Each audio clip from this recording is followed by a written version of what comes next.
Hello dear student, welcome हो सबका। Accounts का पेपर सबका अच्छा गया बच्चे लोग। तो अभी हम लोग ना ईवीएस का कर रहे हैं, तो हो सकता है तो सब दोस्त को लाइक कर दो, शेयर कर दो और इस बार सब्सक्राइब भी कर दो। पहली बार बोला तुम्हारे लिए। चलो ठीक है, जैसा अगर अच्छा लगे।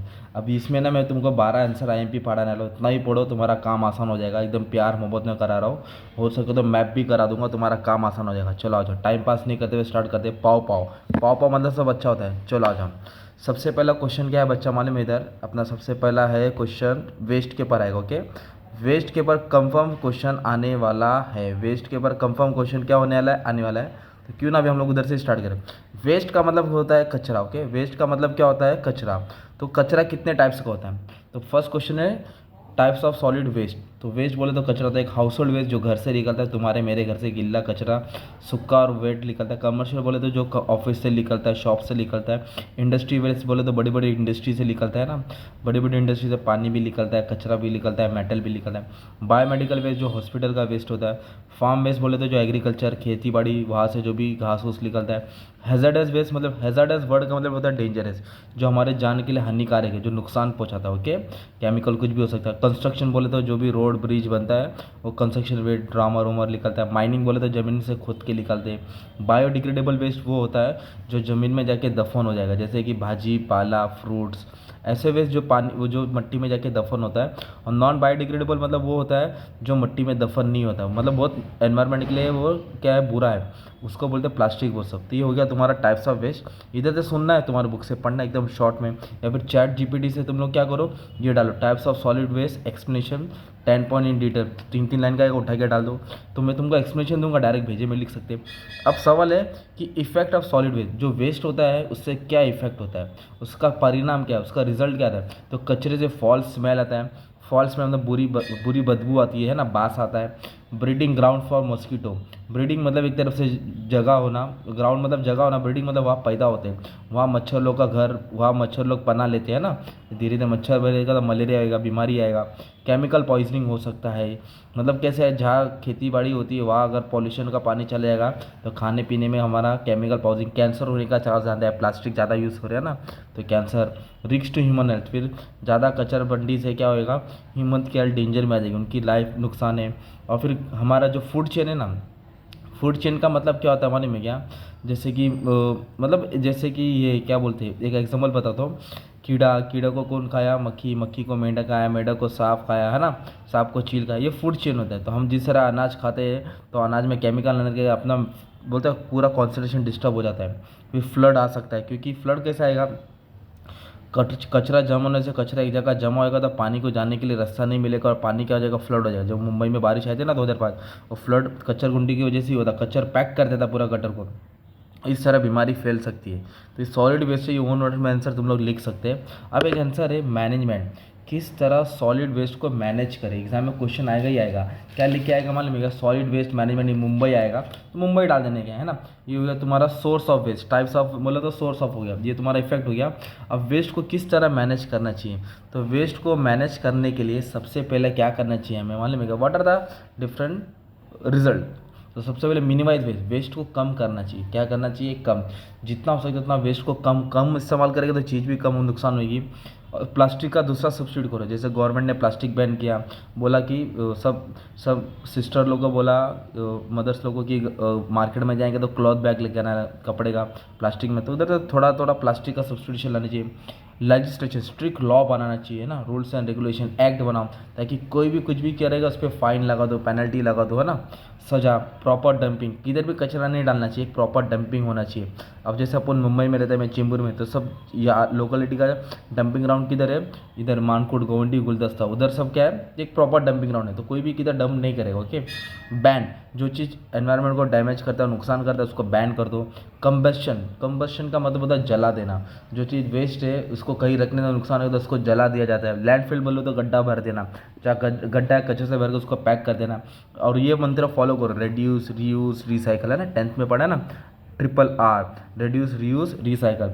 अवेयरनेस करो, लोगों को समझाओ, जागरूक करो, इन्फॉर्म करो, भाई ये करना है वो करना है। पीपल को पार्टिसिपेट कराओ, मतलब लोगों में हिस्सा दो, जैसे स्कूल के बच्चे जाते हैं घर घर, एनएसएस वाले सब समझाते हैं कि क्या करना है क्या नहीं करना है, वेस्ट को संभाल के मतलब उसको अच्छे से डंप करना है, वेस्ट ज़्यादा क्रिएट नहीं करना है, यहाँ वहाँ नहीं डालना है, बीमारी फैलती है।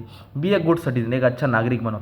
इन this way you can control the waste in your locality, in your city, है ना। ये वेस्ट मैनेजमेंट है, मतलब तीनों आता, दोनों लिखने हैं, तो ये 3 कंफर्म है, 2 लिखना ही है, ओके। अब नेक्स्ट मैं सेकंड मॉड्यूल नहीं पढ़ा रहा हूँ, थर्ड मॉड्यूल पढ़ा रहा हूँ। तुम्हारा थर्ड मॉड्यूल क्या बच्चा मालूम है क्या? थर्ड मॉड्यूल है टूरिज्म, ओके। थर्ड मॉड्यूल क्या पढ़ रहे हैं हम लोग? टूरिज्म। ये बहुत इंपॉर्टेंट है और बहुत ईजी है, इसके लिए पहले यही पढ़ा दो। टूरिज्म मतलब घूमना फिरना जाना होता है, राइट। अभी जैसे कि हमारे इंडियंस कश्मीर में घूमने गए थे, तो उधर आतंकवादी ने अटैक कर दिया, तो उन लोग गए थे, वो घूमने गए थे। तो टूरिज्म मतलब एंजॉय करने होता है, राइट।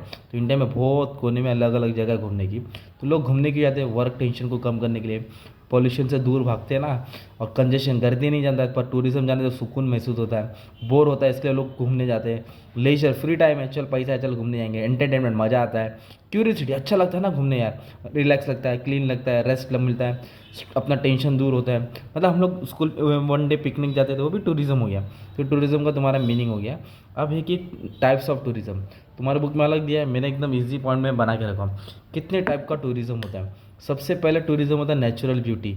नेचुरल ब्यूटी का मतलब होता है हम लोग कुदरत को देखने आते हैं, ट्रीज, माउंटेन, रिवर, अच्छा लगता है नेचर, मतलब बिल्डिंग विल्डिंग नहीं देखने आ रहे, कुदरत को देखने आ रहे, ओके। रिलीजन, धर्म यात्रा है ना, जैसे कोई शिरडी जाता है, कोई जैन है तो जैन मंदिर जाता है, कोई है ना मुस्लिम है तो फिर इधर जाएगा, अजमेर शरीफ जाएगा, दरगाह जाते हैं। फिर ऐसे पंजाबी है तो अमृतसर जाएंगे, तो रिलीजन यात्रा, धर्म यात्रा है ना। या फिर बालाजी टेम्पल जाते हैं, रिलीजन, सब अच्छे से तुम लोग समझा देने का। ट्रेड बिजनेस, बिजनेस टूरिज्म मतलब होता है बिजनेस टूरिज्म के लिए, मतलब जैसे कि कोई चप्पल का बिजनेस करता है, तो उसने चप्पल बना के रहेगा, वो अलग अलग स्टेट में जाएगा, बिजनेस टूरिज्म करेगा, मीट करेगा, मीटिंग करेगा, और उन लोग का अपना प्रपोजल रखेगा, तो ये घूमने को बोलते हैं business tourism. Wild life tourism तो मालूम है, जानवर को देखने आएगा, है ना, कहा जानवर, जू, वाइल्ड लाइफ, अलग अलग सेंचुरी का नाम डाल देने का। मेडिकल टूरिज्म, लोग इलाज करने के लिए टूरिज्म के लिए आते हैं, जैसे फॉरेन कंट्री लोग इंडिया में इलाज करते हैं, क्योंकि इंडिया में इलाज सस्ता होता है, अच्छा होता है, तो इसलिए लोग यहाँ आते हैं। एडवेंचर बोले तो घूमने फिरना, जैसे कि क्रिश पिक्चर देखे हैं ना आप लोगों ने? क्रिश पिक्चर में कैसे रिवर राफ्टिंग करते हैं, पहाड़ पे चढ़ते हैं, माउंटेन ट्रैकिंग करते हैं, एडवेंचर बोलते हैं इसको। एंटरटेनमेंट बोले तो रोहित शेट्टी, खतरों के खिलाड़ी, फॉरेन कंट्री में शूट करता है, म्यूजिक, हनी सिंह गाता है, तो म्यूजिक टूरिज्म मतलब एंटरटेनमेंट, बाहर जाते हैं। आइसोलेटेड बोले तो अकेला जाना, किसी को साथ में नहीं लेके आना, किधर भी घूमने आना, तो ये होता है टाइप्स ऑफ टूरिज्म। एक और टूरिज्म है इको टूरिज्म, ये नया टूरिज्म ट्रेंड में चल रहा है। इको टूरिज्म का मतलब होता है कि नेचर बेस्ड टूरिज्म होता है। अपने पिक्चर देखा रहेगा बजरंगी भाईजान, जहाँ सलमान खान रहता है, मुन्नी मुन्नी का जहाँ घर रहता है, अच्छा ट्रीज रहता है, पहाड़ रहता है, पहाड़ के पीछे नदी रहता है ना, मतलब डोमेस्टिकेटेड एनिमल रहते हैं, खूबसूरत दिखता है, तो लोग वैसी जगह पर टूरिज्म करने जाते हैं। तो इको टूरिज्म से क्या होता है, गाँव के लोग ना अपने गाँव को एकदम अच्छा बेटर बना देते हैं हिली एरिया में, तो बाहर के लोग शहर को लगा के वहाँ के टूरिस्ट बनते और नेचर का लुत्फ उठाते, तो ये है ना नेचर ब्यूटी, उसके बोलते हैं इको टूरिज्म। तो यह सस्टेनेबल टूरिज्म है, यहाँ जो भी टूरिज्म होता है सब आर्टिफिशियल नहीं होता, नेचुरली होता है, और इन लोग बचा के रखते हैं। इन लोग लोकल कल्चर इस्तेमाल करते हैं, बाहर की चीज़ कुछ भी नहीं, अगर पानी भी पिलाएंगे तो मटके में पानी पिलाएंगे, अच्छा खाना खिलाएंगे, प्लास्टिक कुछ है ही नहीं। लोग अब जब आप जाएंगे तो वहाँ के लोकल कल्चर को रिस्पेक्ट करना है।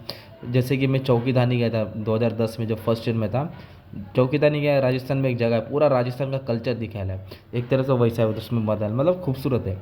ट्रैवल बाय फूड मतलब पैदल चलो, कंजर्वेशन, वहाँ की चीज़ को बचाओ, प्रोटेक्ट करो, कोई स्पॉइल मत करो, कचरा पटरा ये सब गंदगी ना करना है, और एनवायरनमेंट को ध्यान देना है। इको टूरिज्म नया टूरिज्म है, डाल देने का। अब उसके बाद हम लोग पढ़ेंगे टूरिज्म का इम्पैक्ट, ओके। लोग टूरिज्म घूमने जाते हैं तो वहाँ से क्या फ़ायदा होता है, तो एक होता है इकोनॉमिक फ़ायदा। इकोनॉमिक फ़ायदा ये होता है कि एक देखो इम्पैक्ट मतलब फ़ायदा, टूरिज्म का फ़ायदा क्या है, जब बहुत सारे लोग टूरिस्ट बन के जाते हैं, जैसे ताजमहल आगरा, तो उधर कितने लोग को जॉब मिलता है ना, होटल वाले को जॉब मिलता है, खाने वाले को मिलता है, रेस्टोरेंट वाले को मिलता है, ट्रांसपोर्ट वाले को मिलता है, टूरिज्म है ना। इनविजिबल एक्सपोर्ट मतलब पैसा खुद चल के आ रहा है, बाहर के लोग यहाँ के खर्चा कर रहे हैं, फिर इसके बाद लोकल जनरेशन का इनकम जनरेशन होगा।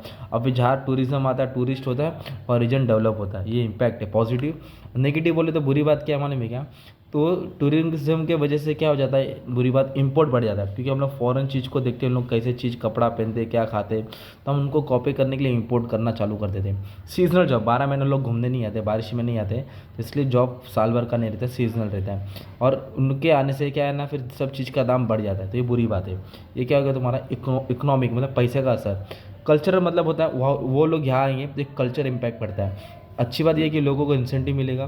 प्रिजर्वेशन ऑफ हिस्टोरिकल मॉन्यूमेंट, जो भी है हिस्टोरिकल की जगह है, पुराने ज़माने की जगह, राजा महाराजा लोग ने बनाया, उसको गवर्नमेंट संभाल कर रखते हैं ताकि वो हमारा इतिहास है। वर्ल्ड पीस, जब दूसरे देश के लोग हमारे देश में आएंगे, हम उनके देश में आएंगे, तो भाईचारा बनेगा, वर्ल्ड पीस मेंटेन रहता है। बुरी बात यह है कि लोग बीमारी भी लेके आ सकते हैं, एड्स की बीमारी फेल हो गई। कल्चरल शॉक, हमारा कल्चर कैसा है, बदन को ढकना रहता है ना, गर्ल्स हमारा हम बदन को ढकना, पर उन लोग कैसे है, थोड़ा ओपन रहते हैं, तो उनको देख के हमारा भी कल्चर थोड़ा चेंज हो गया ना, और फिर क्राइम बढ़ता है उनके साथ। तो ये होता है सोशल और कल्चरल इम्पैक्ट। तो टूरिज्म के ऊपर आंसर आएगा, आपको रेडी रहना है ना। नेचर स्कोप बोला तो ये डाल दिया तुमने। नेशनल टूरिज्म पॉलिसी गवर्नमेंट ने क्या बनाया है, एक positive negative impact, types of tourism डाल देना है। अब जो लास्ट चैप्टर है ना वो एनवायरनमेंट के ऊपर है, तो उसमें सबसे पहले भी हम लोग क्या पढ़ेंगे मालूम है क्या, ये पढ़ेंगे, देखो ये जीआईएस एक जीपीएस टेक्नोलॉजी जैसा है। जीपीएस टेक्नोलॉजी क्या कहते हैं, जो लोकेशन को ट्रैक करता है, जैसे कार में लगता है ना, और ऋतिक की पिक्चर में दिखाया रहेगा ना, ऐसे अंगूठा घुमाता है, आओ आओ आओ आओ, तो वो जीपीएस टेक्नोलॉजी, जिसके कारण ना सब चीज़ हमको एडवांस में इंफॉर्मेशन मिल जाता है with the help of space technology. तो ये नेचुरल रिसोर्स, तो उसका ही हिस्सा है जोग्राफिकल इंफॉर्मेशन सिस्टम, मतलब कंप्यूटर रहता है साइंटिस्ट लोग के पास, उनको मालूम पड़ता है कि कौन से जगह पे कहाँ नेचुरल रिसोर्स है, कहाँ कुदरती ज़्यादा है, कहाँ नेचुरल रिसोर्स कम है। तो फिर लोग जगह पे बैठ के सब एनालाइज करते हैं, वेटलैंड कहाँ कीचड़ इलाका है, कोस्टल कहाँ समुंदर है, डिफॉरेस्टेशन कहाँ झाड़ कट रहा है, कहाँ पुष्पराज हो रहा है, फॉरेस्ट है कहाँ जंगल का हो रहा है, कहाँ डिसर्टिफिकेशन कहाँ रेगिस्तान बन रहा है, जहाँ घास कम मट्टी ज़्यादा है, डिज़ास्टर कहाँ भूकंप फ्लड आ सकता है, वाइल्ड लाइफ किधर है, जानवर कौन सा किधर है, बैंक ओला उबर में काम आता है, गूगल मैप। तो ये सब जीआईएस टेक्नोलॉजी। तो आपको एग्जाम में क्वेश्चन आएगा, क्या आएगा, application of GST in environment management, तो ये लिखना है ओके। और एक ये आंसर है, और एक ये भी पढ़ लेना, आईएसओ ओके। ये इंटरनेशनल स्टैंडर्ड ऑर्गेनाइजेशन होता है, जो क्या करता है मालूम है कि हर प्रोडक्ट के ऊपर एक स्टैम्प लगा देता है, इसको आईएसओ का मार्क बोलते हैं। जो प्रोडक्ट में आईएसओ का मार्क लग जाता है वो प्रोडक्ट की स्टैंडर्ड क्वालिटी गारंटी हो जाती है, वो प्रोडक्ट वर्ल्ड मार्केट में आग बन करके बिकता है। तो आईएसओ 9 और 14,000 है ना, ये एनवायरनमेंट के रिलेटेड है। ये कभी स्टैब्लिश हुआ, 1947 वर्ल्ड वॉर 2 के बाद स्टैब्लिश हुआ था, जिसका हेडक्वार्टर जिनीवा स्विट्जरलैंड में है। एक नॉन गवर्नमेंट है, ये क्या करता है, स्टैंडर्ड सेट करता है प्रोडक्ट का, इसके language English, France, Russia language में है। ये प्रोडक्ट का स्टैंडर्ड देखता है, अगर प्रोडक्ट की क्वालिटी अच्छी है तो अपना आईएसओ मार्क लग जाएगा कंपनी को। अगर आईएसओ मार्क मिल गया तो वर्ल्ड मार्केट में आग बनकर बिक जाता है, कस्टमर को ट्रस्ट रहता है, गारंटी रहता है कि प्रोडक्ट अच्छा है। और ये प्रोडक्ट क्वालिटी सिस्टम चेक करता है, सर्टिफिकेशन मिलता है, फिर से एनवायरनमेंट ठीक रहता है, क्योंकि आईएसओ सर्टिफिकेट मतलब 14,000 कि वो एनवायरनमेंट को डैमेज नहीं कर रहा है ना। तो ये तुमको आ रहा आईएसओ ओके, जो प्रोडक्ट के ऊपर एक मार्क लग जाता है, ट्रेड मार्क लग जाता है ओके, ये पढ़ना है। फिर ये आंसर आएगा तुम्हारा एनवायरनमेंट मैनेजमेंट, कुछ आवे नहीं आवे ये आंसर लिख के आना है। ये आंसर तुमको लास्ट चैप्टर में आएगा, लास्ट में एनवायरनमेंट मैनेजमेंट दिखा है ना, EIA दिखा, ये लिखना ही है। तो एनवायरनमेंट को किस तरह मैनेज करना चाहिए, एनवायरनमेंट को क्या करना चाहिए, मैनेज करना चाहिए। कैसे मालूम है क्या, जो हमारा एनवायरनमेंट होता है उसको मैनेज करना ज़रूरी है। तो मैनेज मतलब बचाना है, तो कंजर्वेशन बोलते हैं उसको, एनवायरनमेंट का ख्याल करना है। रिसोर्स का यूटिलाइजेशन, रिसोर्स को सही इस्तेमाल करना चाहिए, वेस्टेज कम करना चाहिए। बायोडाइवर्सिटी, प्लांट्स एनिमल्स को बचाना चाहिए। इकोसिस्टम को सपोर्ट करना चाहिए, जो भी इकोसिस्टम है, नेचर है, कुदरत है, वातावरण है, उसको डैमेज नहीं करना चाहिए। एक्सप्लोटेशन तो करो ही मत, ख़राब मत करो। लॉज बनाओ, लॉज बोले तो अलग अलग लॉ बनाए ना, वाटर एक्ट, पानी को नहीं दूषित करना है, एयर एक्ट, पानी को हवा को नहीं खराब करना है, environment act, wild life act है ना, ये एक्ट बना है। फिर इको फ्रेंडली टेक्नोलॉजी यूज़ करना है जिससे एनवायरनमेंट बचे। सस्टेनेबल डेवलपमेंट, ऐसा डेवलपमेंट जो फ्यूचर जनरेशन को काम आए। रेड्यूस, रीयूज, रिसाइकल, अवेयरनेस, मतलब इसमें ना ये आंसर तुम लिख सकते हो जो पढ़ा है ना मैंने, वेस्ट मैनेजमेंट वाला आंसर तुम लोग लिख सकते हो। तो ये एक आंसर IMP है, लास्ट मॉड्यूल में आएगा, एनवायरनमेंट मैनेजमेंट। और ये एक्ट से थर्ड मॉड्यूल का है। और लास्ट मॉड्यूल में एक और पढ़ लो, चिपको मूवमेंट। चिपको मूवमेंट का मतलब होता है चिपक जाना, गले लगाना, किसको, झाड़ को, एक दूसरे को नहीं गले लगाना, झाड़ को, क्योंकि झाड्स को काटा जा रहा था, ट्रीज को काटा जा रहा था ना, तो कुछ एक्टिविस्ट आंदोलन किए और झाड़ू को गले लगा, इस तरह वो मूवमेंट पूरे इंडिया में फैल गया। हक द ट्रीज, मस्त है, शॉर्ट नोट में, वन नोट्स में लिख सकते हैं, और ये भी टॉपिक इसमें डाल सकते हैं। ये तुम्हारा थर्ड मॉड्यूल हो गया। अब तुम्हारा जो बचा फोर्थ मॉड्यूल हो गया, अब तुम लोग थर्ड मॉड्यूल पढ़ेंगे, आ जाओ। तो थर्ड मॉड्यूल में ना क्या क्या आंसर है सुनो। सबसे पहले आंसर पढ़ा तो हंगर मतलब होता है भूखापन। अभी हम लोग इंडिया में रहते हैं, कैसे अपनी इधर राशन पानी आता है, जो गरीब है उसके घर पे राशन तो आता है, पर कोई अगर तुम अफ्रीका ले लेंगे, ब्राज़ील ले लेंगे, ज़्यादा करके अफ्रीका, उधर लोग बहुत सारे लोग भूखे से मर जाते हैं। ऐसे उधर के जंगली लोग क्या करते हैं, इंसान को ही खा जाते हैं क्योंकि खाना नहीं रहता है। तो मैल न्यूट्रिशन और हंगर आंसर है, तो ये लिखना है। तो हंगर क्यों बढ़ रहा है वर्ल्ड वाइड में, क्योंकि एरेबल लैंड, हर जगह खेती बाड़ी नहीं होती। एरेबल मतलब जहाँ खेती बाड़ी नहीं होती है। सिविल अनरेस्ट, जब लोग आपस में लड़ाई करते हैं, झगड़ा करते हैं, आपस में है ना तनाव होता है, दंगा होता है, जब सिविल अनरेस्ट होता है तो खाना पानी दुकान बंद हो जाता है। ड्रॉट, ड्रॉट बोले तो सूखापन, बारिश आता ही नहीं है। फ्लड बोले तो ज़्यादा बाढ़ आ जाना, ज़्यादा बाढ़ आने से क्या हो जाता है, पूरा डैमेज हो जाता है ना फसल। कमर्शियलाइजेशन ऑफ एग्रीकल्चर, जहाँ एग्रीकल्चर होता है उन लोग वह क्या गांजा उगा रहे, कोकीन उगा रहे, जिसके कारण क्या हो रहा है, उसका ट्रेड में पैसा ज़्यादा मिल रहा है, इसलिए खाना पानी टाइम पे नहीं मिल रहा है। अनइवन डिस्ट्रीब्यूशन फूड, मतलब जैसे अभी इंडिया में, एशिया में फूड अच्छा खाता है, चाइना में, पर बाकी देश में खाना इतना अवेलेबल नहीं है। पैसा है तो लोग खाना मंगा सकते हैं, पर इनके पास क्या है, उनको डिपेंड रहना पड़ता है, तो ये है। और फूड हेल्प नहीं मिलता है, जहाँ ज़रूरी है फूड का, हर जगह फूड पहुँचता नहीं। वर्ल्ड हेल्थ ऑर्गेनाइजेशन भी कोशिश करता है कि सबको खाना दो, पानी मिले, पर पहुँच नहीं पाता है। और इकोनॉमिक ग्रोथ, जिस देश का इकोनॉमिक ग्रोथ स्लो है, कंडीशन अच्छा नहीं है, तो उधर ये प्रॉब्लम फेस करना पड़ता है। ये हो गया मैल न्यूट्रिशन, हंगर आंसर है, तो ये डालना है। ओके, अब एक आंसर है ग्लोबल वार्मिंग। अब देख सकते हैं कि हमारे यहाँ ठंडी में भी गर्मी हो रही है, और तो गर्मी में तो आग ज्वालामुखी है ना भड़क रहा है। तो ग्लोबल वार्मिंग या और ओजोन लेयर जो भी है, ये कॉमन आंसर लिखना है। इसका मतलब होता है कि day by day earth temperature बढ़ते जा रहा है, जो अर्थ की गर्मी बढ़ते जा रहा है। हम लोग बचपन में ठंडी में स्वेटर लेके आते थे, अभी कौन सा बच्चा स्वेटर पहनता है बताओ, है ना। सिटी में जैसे हम लोग मुंबई में रहते हैं, ये सब ज़माना गया, क्योंकि अर्थ टेम्परेचर बढ़ रहा है। क्यों बढ़ रहा है, और बढ़ने से क्या हो रहा है, बायोलॉजिकल इफेक्ट, मतलब जानवर की लाइफ कम हो गई, सब खत्म हो रहे, एक्सटिंग हो रहे हैं। एक्सट्रीम वेदर कंडीशन, मतलब जो गर्मी ज़्यादा से ज़्यादा बढ़ती जा रही है। क्रॉप पैटर्न भी चेंज हो गया, जो चीज़ उगा रहे वो कम उगा रहे, जो चीज़ काम करे वो उगा रहे। फिर ह्यूमन हेल्थ पे इम्पैक्ट पड़ रहा है, इंसान की जीने की उम्र भी कम हो गई, खाना पानी भी चेंज हो गया। मरीन, मरीन बोले तो पानी, पानी में जो लाइफ है उनका भी लाइफ डेंजर में आ गया है। वाइल्ड लाइफ कम होते जा रहे हैं, मरते जा रहे हैं जानवर। और फिर फ्यूचर में ऐसा चलता रहा तो बहुत खतरा रहेगा, पूरा रेगिस्तान हो जाएगा, पानी के लिए लड़ाई फिर हो जाएगी। तीसरी जंग होगी तो पानी के लिए जंग होगी, ग्लोबल वार्मिंग। फिर एक आंसर ये पढ़ लेना, डिसर्टिफिकेशन। डिसर्टिफिकेशन और लैंड डिग्रेडेशन, दोनों के लिए एक ही आंसर लिखना है। इसका मतलब होता है कि जो हरियाली वाली ज़मीन थी, जो ग्रास था, वो पूरा सपाट हो गया। कैसे सपाट हो गया, सॉल्ट आने से या ज़्यादा जो गाय भैंस को चारा आने से सपाट हो गया। अगर आप उधर से मट्टी रह गई, तो उधर मट्टी रह गई मतलब होता है डेसर्ट हो गया। क्या हो गया, डेसर्ट, रेगिस्तान। ये क्यों होता है, सॉइल इरोशन। सॉइल इरोशन मतलब यहाँ की मिट्टी यहाँ आ जाना, यहाँ नमक वाली मिट्टी यहाँ आ जाना हवा से, है ना। सैलिनाइजेशन, सॉल्ट का जमा हो जाना, तो सॉल्ट जब जमा होता है तो झाड़ ग्रो नहीं होता है। वाटर लॉगिंग, पानी एक जगह कीचड़ हो जाना, तो कीचड़ हो जाएगा तो क्या हो जाएगा माने में, फिर उधर भी घास उगेगा नहीं। ओवर ग्रेसिंग, ज़्यादा गाय भैंस को चराने से क्या हो जाता है, लैंड क्या बन जाता है, डिग्रेड हो जाता है, खराब होता है। ह्यूमन इंटरवेंशन, इंसान जगह जगह पे मोनो मेट्रो बना रहा है, रोड बना रहा है, ट्रेन बना रहा है, प्लेटफॉर्म बना रहा है, तो ये सब बनाने के लिए क्या करना पड़ रहा है, पूरा एनवायरनमेंट को डैमेज करके हटाना पड़ता है। तो ये भी रीज़न है, केमिकल का ज़्यादा यूज़ कर रहे हैं तो इसके लिए मिट्टी ख़राब हो रही है। और नेचुरल फैक्टर, कभी कभी अर्थक्वेक आ रहा है, फ्लड आ रहा है, for this reason environment are degraded, तो इसको बोलते हैं डिसर्टिफिकेशन। तो ये तुमने इतने सारे आंसर पढ़ लिए, ओके। इससे ज़्यादा आंसर नहीं आएगा तुम्हारा, ये क्वेश्चन पेपर है, तुमको दिखा देता हूँ। देखो ये वेस्ट के ऊपर आंसर आया, किसके ऊपर आया, वेस्ट। ये तुम्हारा हंगर, डेसर्टिफिकेशन, सस्टेनेबल डेवलपमेंट, है ना। ये सब जो आंसर हमने पढ़ा है, टूरिज्म के ऊपर आएगा। लास्ट का ISO है ना, GST, मतलब यही वाला आंसर, GST नहीं है वो, जोग्राफिकल इंफॉर्मेशन सिस्टम। और फिर एनवायरनमेंट मैनेजमेंट आंदोलन करके आएगा। तो ये पेपर, अभी जो मैप है मैं अलग से बाद में अपलोड कर दिया तुम्हारे लिए, उसको देख लेना, ठीक है। Thank you very much and all the best for exam, love you all.